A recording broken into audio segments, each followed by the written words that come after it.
Voilà la famille, on parle plus tôt, on vieillit, le savoir ne ment pas. Appelez-moi The Game, Gossip DRC News avec Jazz Gavoulou. Hein? On parle plus trop. Presse en ligne, avec intelligence, avec sagesse, tout ça, pas trop de polémique. Ce qui on mélange pas les torsons et les serviettes. Hein? Nous on est serviettes, on ne dépend pas des torsons. Gossip DRC News avec Jazz Gavoulou. De belles interviews, de belles collaborations, de belles images. Parole de Fabregas. Appelez-moi The Game. Gossip DRC News. Les bossés, ah. Merci de nous rejoindre sur Gossip DRC News. Très heureux de vous retrouver encore une fois dans cette émission Piano Bar. En tout cas, dans l'émission, on a toujours l'actualité. Tu sais que je suis secoué na mamotali bongo lettre ya Fally Ipupa na RTGA batsa sous makambo na été. Et là, au moment où on vous parle, et la semaine passée, tout le monde a dit que le week-end passé, Karine a gagné une émission dans la gare centrale. Et quand il se murmure que Ferrego là, à Zoli Espace, il y a dimanche dans Congo Web, le fois Banda, un de ces quatre, donc j'ai plein de préparation, il y a sport, il y a émission dans Bongo, na Congo Web. Tout ce qui foot, il y a Sama Bele Penza, na RTGA. Signaler biso mo nungu quand va signaler biso ba ibongo. En tout cas RTG est divisé na bana ya honorable Pius au gérer chaîne parce que honorable Pius a fait un bail à qui passe ma chaîne penza mingité après ça maboko ya ba net wa gérer chaîne RTG. Ça c'est divisé entre bana na PDG mokolo société papa na bango.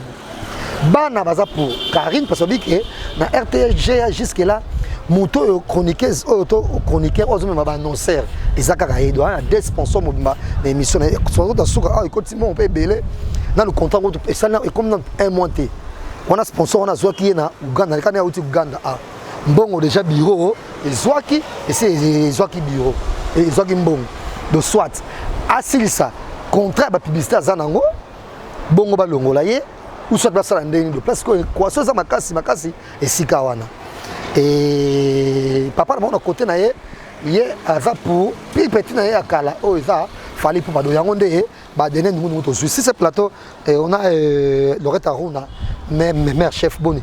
Bien, bonjour. Loretta Nabandi et moi annonce moké to sali et puis sur moi les connaissements moké Robani na mambo no sur les cas pour un concert na Karine.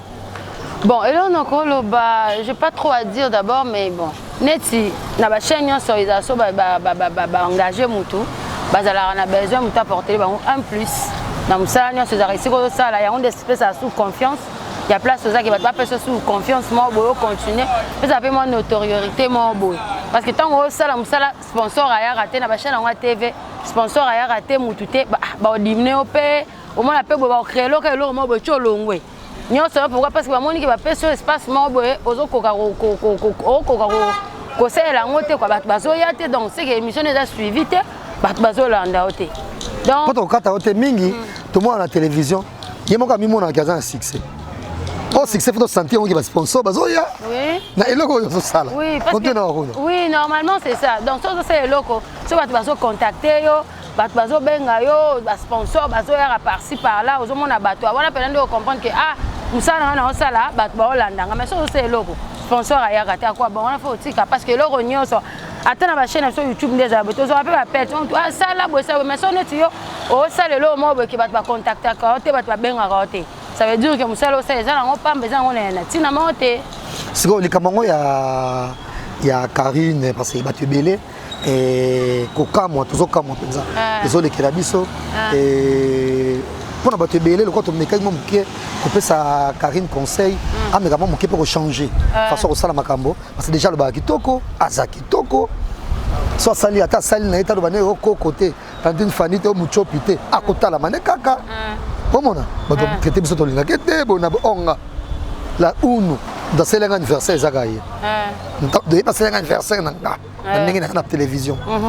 et pendant yo a connait na salaka avec ces trucs il y a tantine Fanny il y a Coco il y a Muchopi to pendant yo à ça n'est normal Et parce qu'entre nous soit dit, c'est vrai, c'est à fois Tamaka, mais net si yo de force sepeli, nous quittons nos places mobo vandi, aux ongenga, aux vandi na yo, ça problème de besoin de bata zate.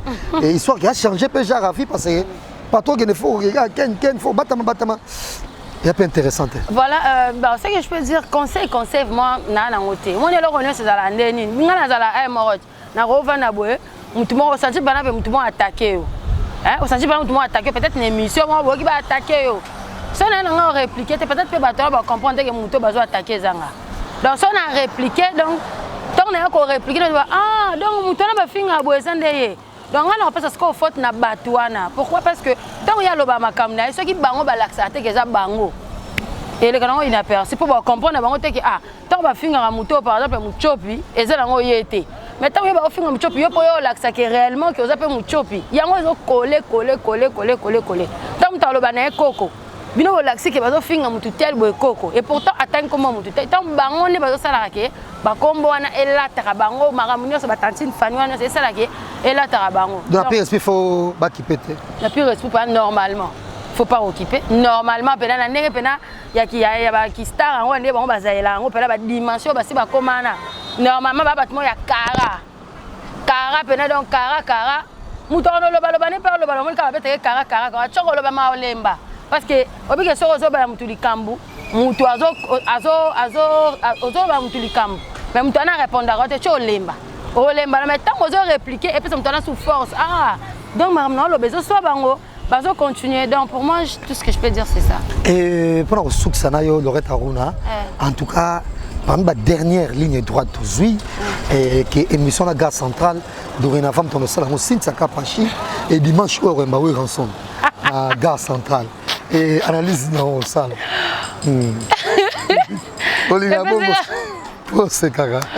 Mon Dieu! Oh! Donc pour moi, déjà, ça reste il y a bête à tout la chaîne là, vous te mettez bête à tout là on a bango. RTG chose que Karim Dazala, on a souvent rolongwa, je ne pense pas qu'il va remplacer Ndeye. T'es nandimité. Pour elle est incompétente. Avec compétente, non, j'ai pas dit qu'elle est incompétente. Non, ça mais nandimité dans la gare centrale, nandimité. Parce que bon, naibité, na place à Zalarana, Zalarana peut musala si Karine pe na gare centrale biso yo moko uti kotanga sikoyo awa bato ya memi est-ce que bakolinga balongola ka muta bongo to boite ye pa na ba relation na ba pure vie na bazana bango mais je ne crois pas que balongola Karine pour bachaye na gare centrale ndé peut-être organiser na RTG peut-être une émission mususu mais na gare centrale na RTG émission musique balinga moi c'est moko na mobali moko babakisi susu na Jamel de Bazakatoni qu'on a na Karine puis Jamel pas Bakisami et quelque part et quand si Mbappé aussi de pas un sponsor Sonas c'était mon nene ya Olinga boyo c'est nazanga pas le bébé merci non pas le bébé pour ma kamula yo bibisa o meloba quand un sponsor à Sonas, bon, à la sponsor à Salaga Sport, il y a je ne sais pas, il y a une différence. Est-ce que bon, à Sonas c'est un sponsor, il y a une mission à les gars, Sonas c'est un sponsor. Le bois Sonas c'est ça là. La mission à il y a mon ango. Bon, on t'a pas chaîne à Zaïte mais c'est ça. Donc c'est que il y a mon réseau on a un coco ça donc c'est à vérifier. Mais Sonas fait les gens et bilo on qui va dans l'état que tu n'es pas foutara. Makambu bien te bien ote ndaku ka ndio za maison le tcha bato le to mo ne bazaka ba paiement siko ba ke ozwana na chaîne bato ba ko zwa sponsor ba tcha Sonas niveau paiement ko za na chaîne na conseil bato RTG. Merci Loretta Aruna. Un mot de la fin et puis merci Nayo et grand merci en même temps déjà nous souvent on a vu ça merci ko la première dame de Lausanne et à route la Uno dame il y a Suisse merci à Barbara Sosongo et grand merci également à Julie Kiti Mangambani merci à vous. Et merci à Toussaint Dombassi. Tobo ça n'a jamais. Garçon bonbon. Succès Kassongo. Un mot de la fin. Voilà, mot de la fin. Merci Nabatunio Soro pour l'émission. Bon, il y a pas si point de vue na les attaques que je suis contre ou je suis pour non. Ngamo na tali pa. On est à ce langage que moi na lobby. Na pas si mbote na Herman Kuba. Herman Ngumba. Herman Ngumba, donc bon séjour na Kin. Le plus riche à diaspora. Vraiment. Merci aussi à Succès Kassongo Finou à Paris. Pourquoi pas Papi le roi carte illimitée. Il y a Willy Kamenga na Suisse. Bijou Belez, patron suisse. Moutou Azana Mapango Belé Banda Robé na Katsa Kishasa. Donc merci à toi. Na bâtiment ça peut voir l'émission. Voilà. Merci à Laurette Aruna, grand merci. Merci vraiment de venir sur l'émission. On va prendre Thierry Mombaya pour qu'on connaisse suite à l'émission. Mais en même temps, Thierry et Yaouli Moucheni. Ah bah il est là un peu fort. Donc voilà, c'est le Kaboué. Et Yaouli Moucheni, lui, il est là fort. Vraiment. Et donc ça, c'est ce qu'on a plaisir. L'objet Yaouli Moucheni, c'est Salima Kambo. En tout cas, vraiment, il y a un là. Salutations au vrai code. Vrai code. Vrai code. Yaouli Moucheni. Boni. Ouais, ça va, ça va. Thierry, on a pas dit quoi introduction sur ça qui était juste derrière il y a caméra na biso. Analyse nous ça la série yango. Entre moi guerre mokeza entre bana, il y a plus na père na bango et puis sur Karine en général na moi, je crois que Maramongo c'est trop compliqué. Trop compliqué pourquoi? Parce que RTG est à boîte. Dans la boîte RTG, Karine a Zaka na TV. Je ne pense pas au moins qu'elle s'est trompé. Nous avons Karine na radio. Or RTG est na radio, est na direction de télévision, est na presse écrite na bango, est na page web na bango, bisiko ba postaka, bilo na bango régulièrement. Mais à ce que je sache, ceux qui guerre et Kokota, quel poste occupe le PDG Pius, l'honorable Pius dans la boîte RDGA et puis Bananayo Bazar s'opposer, Bazo occuper poste nini. Parce que au moins ni ba chaîne yamine le quoi RDGA qu'on se le dise. Ba tu bazo linga to bien en chaîne amune mais la chaîne amune. To lo ba chaîne amune na chaîne amuke par rapport à moi structure ne vani moi matériel, na moi adresse pe poto yebi ba chaîne nous za na ba pigeon na bisika bazala za moi ba bikok na on a compris. On est en pigeon quand même. Parce que la chaîne zala pigeon donc c'est un peu ça. Mais RTGA c'est quand même une grande chaîne, une chaîne stable aussi connue ici et à l'extérieur du pays. Donc on comprend directement c'est normal et affecté n'est pas affecté Badou. Mais surtout côté à l'interne. Le PDG c'est quand même lui le père de la chaîne. Il a créé chaîne et tout et tout. Mais dans la structure, je parie fort qu'il a régi n'est que Mutuwa azo structure azo yamba oyo, Mutuwa azo yamba oyo, Mutuwa azo organiser na oyo, azo s'occuper na oyo. Donc pour moi je me dis il y a une organigramme, une organisation au niveau 4 ça un organigramme na bango hiérarchie à l'itoebike la toute dernière décision à chaîne et que na PDG Michel plutôt PDG Pius Mobile Mbayo Mukala. Mais ceux qui n'ont pas de conseil na bango, ils ont la carte ils ont que la décision tout est na conseil. Bobi que l'administrateur n'y a pas de décision lui le rôle le PDG to administrateur central to général n'est ça signature na ya suka pour mambo. Donc moi je vais dire ceux qui ils ont pensé qu'il y a une guerre qui s'élève entre les PDG et tout bazo composé chaîne wana. Non pas guerre, il y a guerre mais moi mes attentes que ma position Karine, voilà et papa Aza pour son petit de longtemps donc c'est un peu ça Moutona Moutousko à l'instant autant la peu intérêt ça il faut tout reconnaître les PDG autant la peine na fali na ba début depuis les artistes à un certain niveau bazala moins sceptique mais ceux qui ça qui confiance parce que banoy ba qui honorable Azawana. Ah, honorable ça. Aujourd'hui, il y a ces filles, ces garçons, peut-être qu'on va gérer et tout. Mais on peut voir la présentement. Si nous sommes arrivés peut-être à un niveau où il y a aussi l'apport de Karine Mokonzi. Donc, ils sont en train de voir que Ndeko peut apporter quelque chose. S'il faut citer sponsor, peut-être s'il faut citer Toebelo, moi je veux dire, il faut ça là, mais ceux qui ont pensé que mes attentes, Moutoumoko faut babeta marteau, mais ça, ils ont pu se mobile pour gagner le dossier. Et par là, moi, nous présents et donc très battu tout ça moutoua. Nous on est bimi boeke. Karine faire azul espace dimanche dans Congo. OK. Donc c'est dimanche Karine reçoit et Ferrego là dans Congo. OK. Rima mon suspect bimi que na RTGA va remplacer Karine na Sinsaka Pache. Et c'est dimanche à Oyamba. Oui, ensemble. OK. Analyse là. Mais ils ont ma tata, il y a ma tata. Maman les camps. On souka maman les camps. Venez comme ils sont beaucoup exact comme on a son Karine en Congo. Et puis si tu n'as pas fakebu. Déjà pour moi, on a un drame parce qu'on a connu des Jakinda là. Na HD Lengue après c'était Papi Moma. Jakinda et Papi Moma étroite relation, mais ça n'a dérangé Moutouté. En tout cas, nullement dérangeant Jakinda là parce que moi je l'ai suivi à maintes reprises disant que d'accord il y a aussi Papi à sa place et puis Papi a proposé place il a demandé à Jakinda Non, c'était dans des moments très loyal parce que et Jacques a digital quand même. Si, mais tu sais que sorti dans la chaîne et elle aura toujours derrière il y a quelque chose qui traîne. Ah, et ça là qui est derrière ballon lié. Vite fait pas s'organiser, digital peut pas. Qui a besoin donc pour dire que et dérangeant trop on a vu Papi Mboma quitté et puis il y a eu comment Willy Ka a remplacé Anaïwana. Or papier Willy la relation est là. Donc pour dire que pour moi je trouve que ça dans grave des gravetés que à la fin du monde mais seulement pour moi je trouve que Cynthia qui va quitter Congo Web remplacer Karine de l'autre côté. Puis c'est Karine, photo le bon à Roya Congo et puis à dimanche en haut depuis Papi Mboma Makende côté moi pe kili Willy Ka m'a à un moment donné depuis pas long au monde que et comme il moko boy joy banga to moko boy au monde pe Francis bana ko ça l'équipe wana et comment il le croit moi désordonné. Mais ceux qui bango bana besoin ba fidéliser programme à dimanche. Ils ont toutes les raisons du monde. Il y a Karine Mokonzi ba tsaye wana parce qu'ils ont besoin il y a fidéliser programme na bango mais seulement la boîte il y a Congo ils savent la raison et ça que Karine Mokonzi a la sur la RTGAT. Du reste au moins que ba ignorer mais ceux qui ba bien mais si na RTGA ça va. Bah si c'est la RTGA ça va seulement faut trouver des émissions dimanche.